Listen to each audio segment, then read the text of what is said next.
अब गरीबदास जी की वाणी आपको थोड़ी सुनाते हैं। उस परमात्मा के प्रत्यक्ष दृष्टा महापुरुष के मुख से निकली वाणी का ज्यादा असर होगा।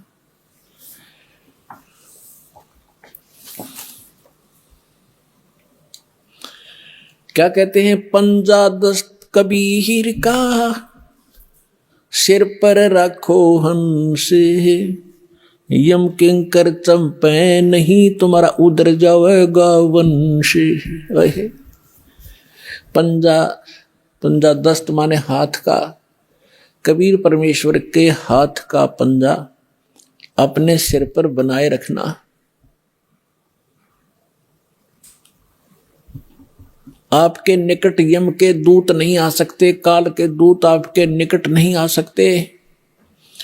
आपका पूरा वंश उधर जाएगा, पार हो जाएगा। कबीर साहब कहते हैं, भक्ति बीज जो होवे हंसा, अर्ता के उतारूं 71 वंशा। 101 पीढ़ी पार कर दूंगा। परमात्मा कहते हैं जो मेरी सत साधना पर शुरू कर देगा एक बार, 101 पीढ़ी।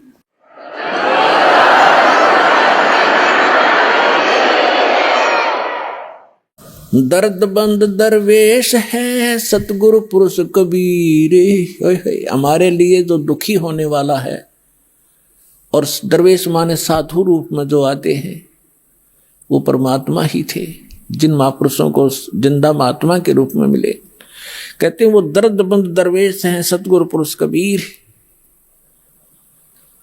नाम लिए बंद छूट है और टूटे यम जंजीर। हमारे दुख में दुखी होने वाले एक ही महापुरुष हैं जो संत रूप में यहाँ आए हैं, खुद परमात्मा ही। दर्द बंद दरवेश हैं सतगुरु पुरुष कबीर, नाम लिए बंद छूटे हैं टूट जम जंजीरे। उस परमात्मा का नाम लेते हैं, जो उन्होंने जो मंत्र बता रखा है, काल की सब बंधन कट जाएंगे और यह फंद छूटेगा जो इसने हमें फंसा रखे। सतगुरु पुरुष कबीर हैं ये 3 लोक तत्सारे, कोट 49 पृथ्वी ये 14 भवन आधार। सतगुरु पुरुष कबीर हैं 3 लोक तत्सारे, 2-4 की क्या कहूं ये तारे हंस अपारे। सतगुरु पुरुष कबीर हैं ये 4 युग परमाणे, ये झूठे गुरुआ मर गए भाई हो गए भूत मसाने।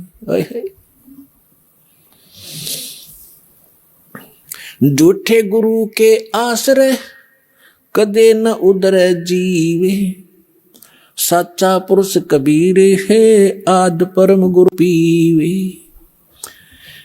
अब क्या बताया है गरीबदास साहिब जी ने? गरीबदास साहिब जी कह रहे हैं, अपनी अमृतवाणी में एफिडेविट दे रहे हैं कि सतगुरु पुरुष कबीर हैं ये 4 युग परमाणे, ये झूठे गुरुआ मर गए भाई हो गए भूत मसान। कबीर साहब कहते हैं 4 युग में मेरे संत पुकारे और कूक कहा हम हेल रे, हीरे माणिक मोती वर्ष ये जग चुगता ढेल रे। परमात्मा कहते हैं मैं 4 युग में आया, सतयुग त्रेता द्वापर कलयुग में, और प्रत्येक युग में महापुरुषों को मिला जैसे वो उनका गुण है, उस गुण के आधार से परमात्मा मिले, उनको ज्ञान दिया। फिर उन महापुरुषों ने भी यही ज्ञान आगे जनता को बताया, और हमने भी इस यथार्थ ज्ञान और यथार्थ भक्ति की बहुत आवाज लगाई, लेकिन ये भोली आत्मा समझ नहीं सके।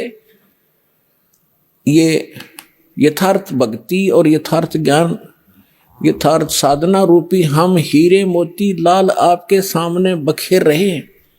आप इसे परिचित ना होने के कारण नकली साधना करके डले इकट्ठे कर रहे हो कंकर, जो जहां जाओगे दरबार में, धर्मराज के दरबार में, वहां कोई कीमत नहीं होगी उस भक्ति की जो शास्त्र विधि को त्याग कर मनमाना आचरण कर रहे हो। गीता अध्याय नंबर 16 के श्लोक नंबर 23-24 में इसका प्रमाण है कि शास्त्र विधि को त्याग कर जो मनमाना आचरण करते हैं, मनमानी पूजाएं करते हैं, उनको न तो कोई सुख होता है न कोई सिद्धि प्राप्ति होती है और न ही उनकी गति होती है, अर्थात व्यर्थ, यूजलेस। इन 3 चीजों के लिए हम भक्ति करते हैं। यह संसार में रहे, परमात्मा की छत्र छाया हमारे पर बनी रहे, हमारी किस्मत के 2 कष्ट आने हैं वो भी टलें, हमें सुख हो, हमारे कार्य सिद्ध हो और हमारी मोक्ष हो, गति हो। कहते हैं शास्त्र विधि त्याग कर मनमाना आचरण करने वाले की ये तीनों नहीं होती, तो फिर क्या फायदा वो डले ढोने का, पत्थर इकट्ठे करने का। तो परमात्मा क्या बताते हैं, चारों युग में मेरे संत पुकारे और कूक कहा हम हेल रे, हीरे माणिक मोती बरसे ये जग चुकता ढेल रे। परमात्मा बताते हैं सतयुग में सत सुकृत कह टेरा, त्रेता नाम मुनींदर मेरा, द्वापर में करुणा में कहाया और कलयुग नाम कबीर धराया। 4 युग में आए हैं। ये गरीबदास जी कह रहे हैं सतगुरु पुरुष कबीर हैं ये चारों युग परवाने, ये झूठे गुरुआ मर गए और हो गए भूत मसान। दास ने आप जी को राधा स्वामी पंथ के प्रवर्तक यानी स्थापक का इतिहास दिखाया। वो क्या नाम जाप करता था? 5 नाम, ओंकार, रंकार, ज्योत, निरंजन और सोहम और सतनाम। बताओ, तो इस साधना से उसकी क्या गति हुई? वो प्रेत बना और अपनी शिष्या बुक्की के अंदर प्रवेश करके बोला करता था। और उसका छोटा भाई तो इस लेखक है इस जीवन चरित्र का, श्री शिवदयाल जी के जीवन चरित्र का, लाला प्रताप सिंह सेठ। वो कहता है कि मैंने भी कई बार बुक्की का हाथ जोड़ के गुरु जी से आदेश मांगा था, तो मेरी अकल काम ना करे थी, कोई भीड़ पड़े थी, दिक्कत होती, दुख होता मुझे। और बुक्की के अंदर वो बोलिया करता शिवदयाल आके। वो प्रेत बना क्योंकि उनका कोई गुरु नहीं था और साधना गलत थी, उनका ज्ञान गलत, कह भी पता नहीं था दातुम शिवदयाल जी को। इनकी एक पुस्तक है, आपको दिखाएंगे, जिसमें उनके वचनों की जो की तो कॉपी कर रखी है, सैकड़ों वर्ष से इसको पढ़ते हुए आ रहे हैं। सारवचन राधा स्वामी वार्तिक भाग 1, उसमें स्पष्ट लिखा हुआ है वो कैसा ज्ञान रखता था। वही सतलोक, वही सचखंड, वही सत्सार नाम, वही सतपुरुष, वही सतनाम। खाक था इनके पास। तो झूठे गुरु अमर गए, वो हो गए भूत मसान। और परमात्मा सहशरीर आए थे, सहशरीर गए थे कबीर परमेश्वर। और उनसे प्राप्त महापुरुष भी ऐसे ही बहुत आसानी से शरीर छोड़कर गए और मुक्ति हुई। फिर क्या बताते हैं परमात्मा, सतगुरु पुरुष कबीर का विकम पंथ बैराट, शिव सन का दिक धावे ही ये मुनिजन जो वे बाट। ये सतगुरु पुरुष परमात्मा, सतगुरु पुरुष कबीर। अब गरीबदास जी ने दोनों ही कंसेप्ट क्लियर कर दिए, सतगुरु और पुरुष माने परमात्मा। ये सतगुरु रूप में आए परमात्मा कबीर जी। सतगुरु पुरुष कबीर का विखम पंथ बैराटे, शिवसन का दिक धाम ही मुनिजन जो है बाट। कि इस भक्ति मार्ग पर, बाट माने मार्ग पर, शिवसन का दिक शिव जी, ब्रह्मा विष्णु और सनक सनकादिक ये सारे और मुनिजन इसी भगवान वाले मार्ग पर चल रहे हैं, लेकिन यथार्थ मार्ग पर ना जाकर वो कुमार्ग पर यानी इनकम्प्लीट साधना कर रहे हैं, काल की दाल में है। सुर नर मुनिजन 33 करोड़ी, ये सब बंधे सभी काल की डोरी। सुर देवता, नर साधक, मुनि ये ऋषि जी, कहते सभी ये काल की ही साधना करके, ब्रह्म तक की साधना करके इसी के जाल में फंसे हुए। शंख सुरग पर सैल है, शंख सुरग पर धाम, ऐसा अजरत देखिया वहां बिना नीम का गाम। बिना नीम के नगर में ये बसते पुरुष कबीरे, शिव ब्रह्मादिक थकत हैं कौन धरे जा धीरे। लख लख योजन उड़त है ये सुर नर मुनिजन संत, ऊंचा दाम कबीर को कोई न पावे अंत। कहते हैं ये साधक ऋषि मुनि देवता लाखों योजन तक समाधि से जाते हैं और फिर उसी को अंतिम उपलब्धि मानकर वापस आ जाते हैं। उस परमेश्वर का धाम तो बहुत दूर है, बहुत दूर। वहां जाने की विधि दास को पता है या परमात्मा को पता था या जिन महापुरुषों को भगवान मिले उनको पता रहा, उससे ही आप वहां जा पाओगे। ये बताना चाहते हैं यदि आप मेडिटेशन करने की गलती करो, उसके लिए बता रहे हैं कि लख लख योजन उड़त समाधि से बैठे यहाँ हैं और ध्यान लाख लाख कोस योजन, एक योजन में 4 कोस, एक कोस में लगभग 3 किलोमीटर। अब एक योजन लगभग 12 किलोमीटर का, कहते 12 लाख किलोमीटर तक ऊपर चले जाते हैं साधना से, और भी घरें लाख लाख, और उनको कुछ नहीं प्राप्त हुआ। कहते तुम 2 घंटे सुबह शाम बैठ कर मेडिटेशन करके हर कोई प्रकाश देख कर खुश हो जाओ, भगवान मिल जाएगा। सपने में बिना सोचना, असंग जन्म नहीं मिल सकता। अब जैसे सतलोक भी खुद सौ प्रकाशित, परमात्मा का शरीर भी प्रकाशित, वहां पर उसी के प्रकाश का रिफ्लेक्शन आपको यहां ब्रह्मांड में दिखाई देता है। जैसे किसी का मकान तालाब के किनारे हो और तालाब के उसके तालाब के अंदर सूर्य का प्रकाश गिरता है, उस प्रकाश का रिफ्लेक्शन जल से होकर के उसकी खिड़की के माध्यम से महल में, मकान में चला गया, और वो व्यक्ति उस महल के प्रकाश को देख रहा है कि ये सूर्य का प्रकाश है, सूर्य निराकार है। उसको इतना पता चले कि ये प्रकाश किसका है, सूर्य का, और सूर्य कैसा और निराकार है, प्रकाश किसका, खाक का है। तो वो परमात्मा सतलोक में है, और जो भी आप इस शरीर में देखते हो इस ब्रह्मांड का ही एक चित्र, इसमें घट रही घटना आप देख सकते हो, इससे बाहर का कुछ नहीं। तो इसमें जो प्रकाश देखते हैं उस परमात्मा का रिफ्लेक्टेड, और उसका आकार भी बदल जाता है। जैसे खिड़की के अंदर से प्रकाश गया, वो सूर्य जैसा नहीं है, प्रकाश है, वो भी वैसा प्रकाश भी नहीं है, उससे बहुत कमजोर है। इसी प्रकार आप जो प्रकाश इसमें देखकर खुश हो रहे हो भोली आत्माओं, भूल जाना इसको। ये तो इस साधना से परमात्मा प्राप्ति होगी। एक विमान बनेगा आपके लिए इस भक्ति का, इतनी शक्ति आत्मा में आ जाएगी, चार्ज हो जाएगी, रुक की नहीं रुक सकती किसी से। फिर ये इतना आपके अंदर ताकत आ जाएगी भक्ति की, और परमात्मा जहाज में बैठा कर लेकर जाएंगे आपको।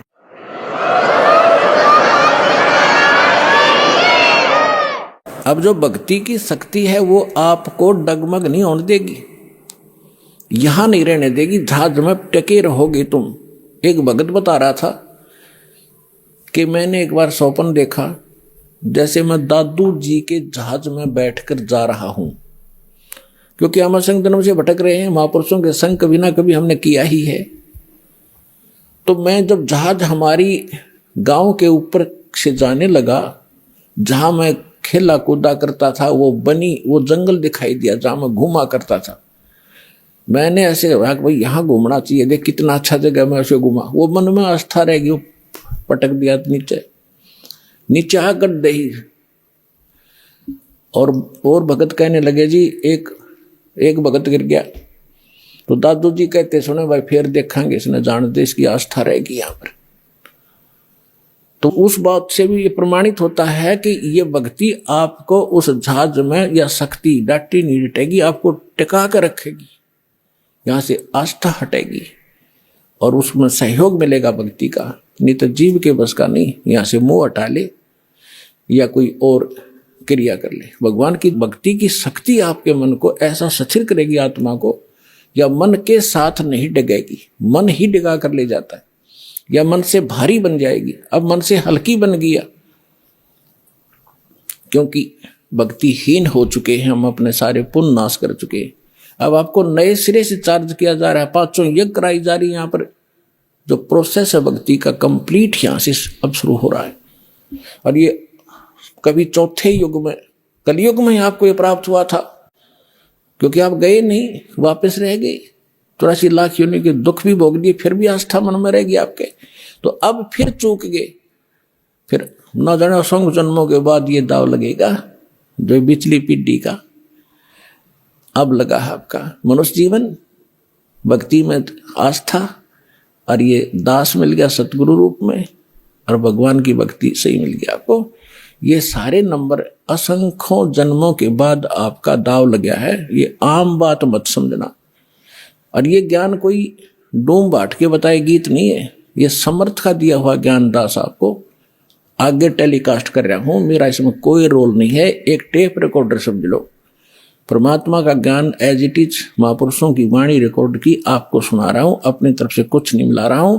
जैसी बुद्धि दास को परमात्मा ने अपने कुत्ते को दी है, तुम्हारे लिए भौंक रहा हूं और सच्चाई से परिचित करा रहा हूं, और तुम्हारा कल्याण हो जाएगा।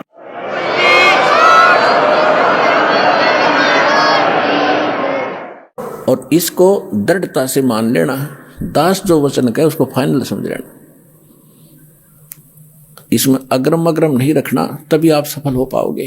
क्योंकि इस अग्रम अग्रम यानी शंका के नाश करने के लिए इतने प्रमाण दिए जाते हैं, इतने महापुरुषों के उदाहरण दिए जाते हैं, उनकी गवाही आपके रूबरू की जाती है। क्योंकि हम अज्ञान में सने पड़े हैं और भक्तिहीन हो गए, जल्दी से सेट नहीं हो पाती है भक्ति, तो इसलिए आपको सत्संग में बुलाया जाता है। सत्संग में आने से बहुत से पुण्य आपको प्राप्त होते हैं, आपको पता नहीं। अब माता पिता बच्चों को कभी कोई चीज़ खिलाती है, कभी कोई खिलाती है, कोई विटामिन के खिलाती है, तो क्यों खिलाते हैं? ताकि इसका शरीर स्वस्थ रहे और जल्दी युवा हो। तो ये सब साधन आपको इस आत्मा को दृढ़ करने के लिए, मजबूत बनाने के लिए ये करवाए जा रहे हैं। सतनाम के जाप से ये बाजे अनहद नाद, तोबा पुरुष कबीर की ये छूटे सभी उपाद। अब उपाद माने ये बेमतलब की बकवादें जो आप कर रहे हो, ये करण की कोनी। जैसे किसी पंथ में आपने देखा 4 क्रिया बताते हैं, ये सतपाल जी उसका अंसा देश वाले उसका भाई बाल योगेश्वर कहें, जिसको प्रेम नाम है उसका, ये क्या बताते हैं? 4 क्रिया बताते हैं। अकल देखो इनकी। कान बंद कर लो, अंदर के आवाज सुनो, आंखें बंद कर लो, इब आंख आप दाब लो थोड़ी देर, एकदम चमक सी होगी अंदर, यो प्रकाश, ये भगवान का रूप। फिर तालू पर जीभ लगा लो, मुंह जीभ उल्टा करके तालू पर लगा लो, अमृत क्रिया होगी। इस शरीर में एक काल व्यवस्था ही आपको महसूस होगी। और फिर वो नाम क्या देते हैं? हंसो हंसो। अब उल्टा कर लो, सो हो गया, तुम सीधा ही कर लो ना, हंसो हंसो की क्या जरूरत रहेगी फिर।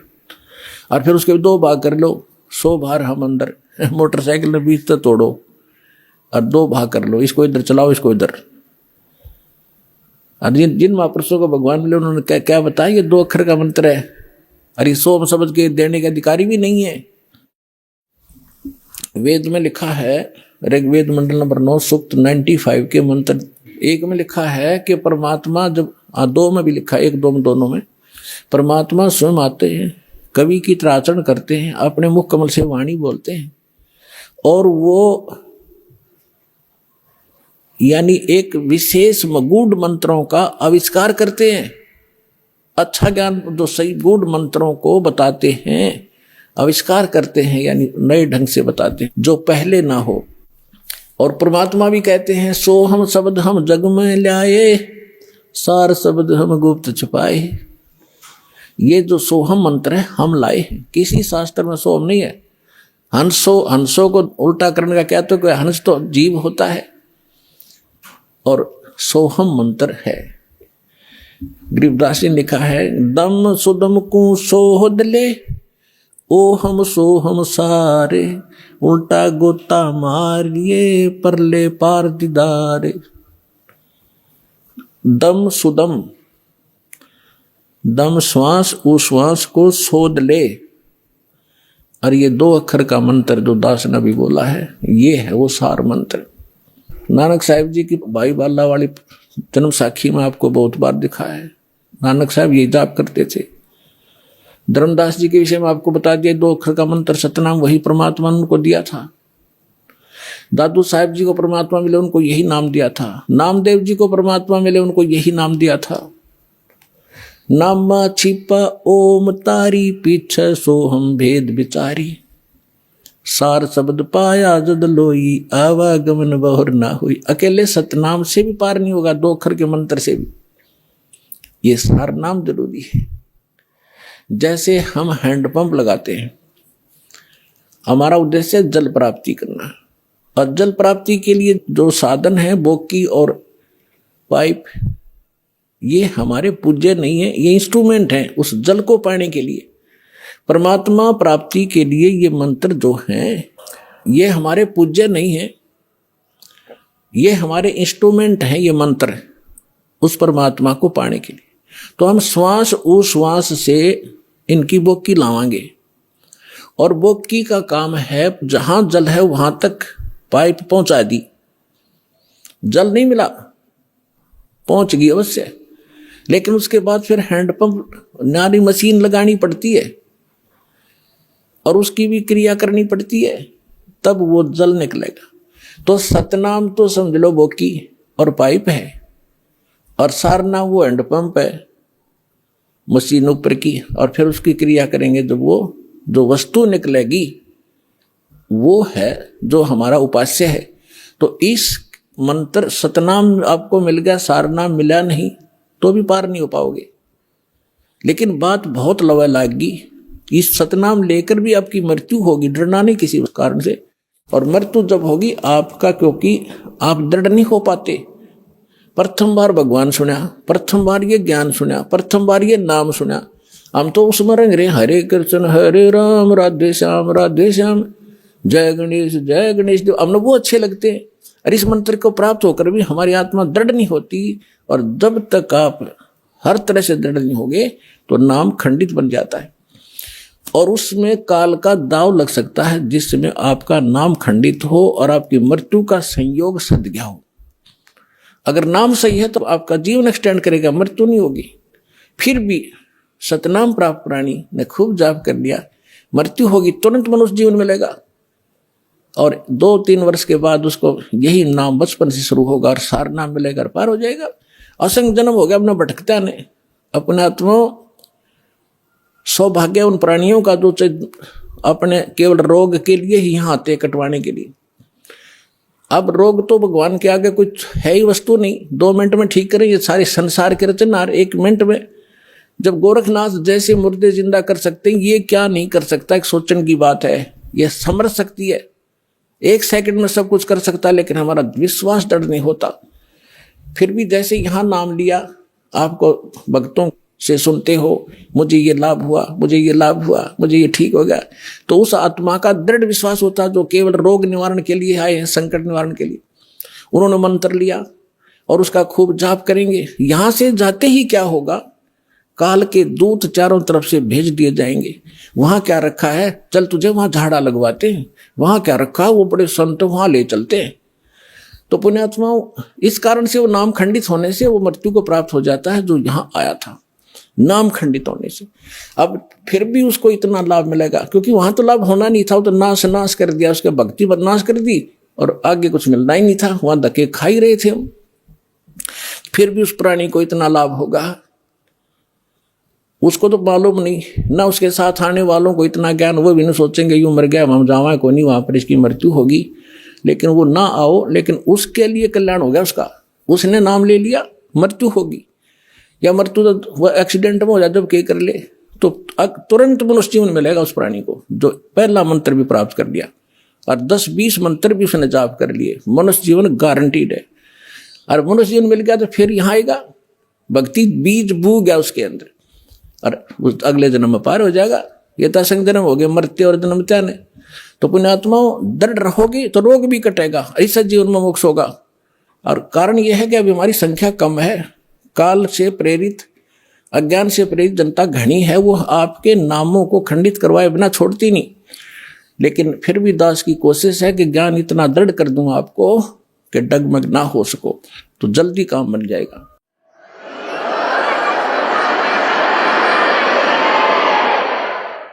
कहते हैं अब जैसे प्रसंग चला था जैसे कान बंद करके धुन सुनते हैं, धुन कि हमें धुन सुनती है और न धुन। अब नाम तो तुम जाप क्या करते हो और धुन सुनने का दावा करते हो, हमने सतलोक वाली सुनगी। अब धुन क्या चीज है और मंत्र क्या चीज है? जैसे एक ढोल होता, ढोलक, ढोलक के बजाने का एक विशेष डंडा सा होते हैं, छोटे छोटे डंड की ही, और उनको ही लगाने से बजाने से उसकी वो वही आवाज निकलती है जो ढोल की होनी चाहिए। और उस ढोलक के उन विशेष डंडियों की बजाय अगर जूते निकाल के मारने लग जाओगे उनकी भी आवाज आवेगी, लेकिन वो विशेष डंडी वाली नहीं आवेगी। वो सुर में सुर नहीं मिला सकती उस बाजे उन औरों के साथ, तो व्यर्थ है, उसको भगा दिया जाएगा। क्या बकवास कर रहा है तू, तेरा सुर में सुर नहीं मिल रहा। तो जो ये नाम जाप करते हैं काल के, धुन सुनते हैं इसमें, तो वो ढोल का जूत्या वाली आवाज सुन रही है उनको, वो आवाज भी ना सुन जो आसपास ठीक सुननी चाहिए। तो इस सत्य नाम के जाप से जो आपको यहाँ धुन सुनेगी, लेकिन इस धुन को सुनकर हम करेंगे क्या? हमने तो वहां जाना जहां से धुन आ रही है, ये धुन न चाटेंगे हम कोई बात है? हम तो वहां जाएंगे जहां से धुन यहां आ रही है, वहां पहुंचेंगे, तब जाकर बात बनेगी। अब जैसे ये संसारिक लोग ढोल ढाल बजाते हैं, कब? जब विवाह होता है।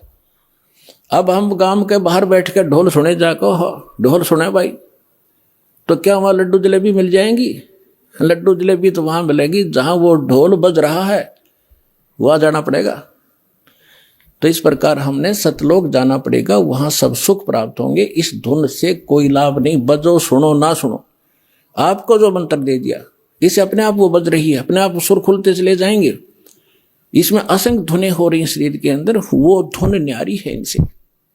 कोई है रे परले पार का जो भेद कहे झनकार का, गरीबदास जी कह रहे हैं कोई है उस परले पार का, यहां मुझे बताओ, और वो धुन का भेद बताओ जो धुन वहां है परले पार यानी सतलोक में।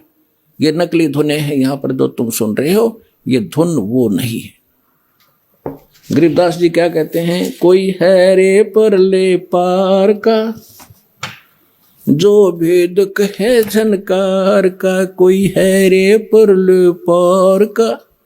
परले पार यानी सतलोक में कोई गया हुआ वापस आया हुआ हो तो बताओ मुझे। ये खुद होकर आए थे, उस धुन को सुनकर आए थे, कानों से सुनकर आए थे। कोई है रे परले पार का जो भेद कहे झनकार का, झन मानुष झनकार मानुष धुन का। वारही गोरख वारही दत्त वारही धरु प्रहलाद अर्थ। ये तुम्हारे गोरख भी इधर ही, वारवन उर्ली साइड। वारही गोरख वारही दत्त, दत्त मान दत्तात्रेय जी, और ध्रुव और प्रहलाद ये सभी इधर ही हैं, काल के ही जाल में हैं। वारही गोरख वारही दत्त वारही ध्रुव प्रहलाद अर्थ। वारही सुखदेव वारही व्यास वारही पाराशर प्रकाश। वारही दुर्वासा दरवेश वारही नारद सारद शेष। वारही भर्तरी गोपी चंद वारही सनक सनंदन बंद। वारही ब्रह्मा वारही इंद्र वारही संस कला गोविंद। वारही शिव शंकर जो संभ वारही धर्मराय अर्भ आरंभ। वारही धर्मराय धर धीर परम धाम पहुंचे हे कबीर। रग यजुषाम अथर्वेद परम धाम नीलय हा भेद। अलल पंख अगाध भेव जैसे कुंजी सुरती से। वार पार थे हाना था गरीबदास निर्गुण निगाह। अब क्या बताते हैं आदरणीय गरीबदास साहिब जी? परमात्मा से परिचित होकर सतलोक में वो धुन सुनकर वापस आए, तो वो कह रहे हैं कोई हैरे परले पार का जो भेद कह उस जनकार का। वार ही गोरख, वार ही माने उरले तरफ, वार ही गोरख वार ही दत्तात्रेय और वार ही ध्रुव प्रहलाद। वार ही सुखदेव वार ही व्यास और वार ही पाराशर प्रकाश। पाराशर प्रकाश माने जो पाराशर जी ने एक पुराण लिखी है उसको पाराशर का ज्ञान बताते। यानी इन पुराणों के और वेदों के सबके राइटर हैं कौन? व्यास जी। और ये ज्ञान व्यास जी का अपने सत्र का वो तो पुराणों में है। वेद ज्ञान और गीता ज्ञान जो है, ये वेद